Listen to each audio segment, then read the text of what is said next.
To reduce visual effect on dialog and menus to improve legibility in Samsung Galaxy S23 Ultra, first you have to enable reduce transparency and blur option within the accessibility setting. To do so, swipe down the top of the screen and then tap setting icon. Scroll down the screen to find accessibility.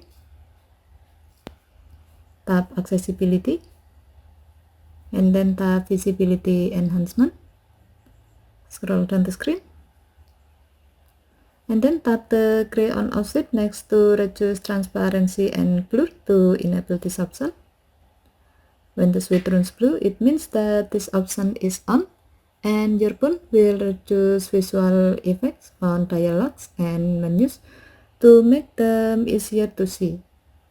As a note, you can choose this setting if you found yourself having difficulty to read the text on apps that use blur or transparent background and effect.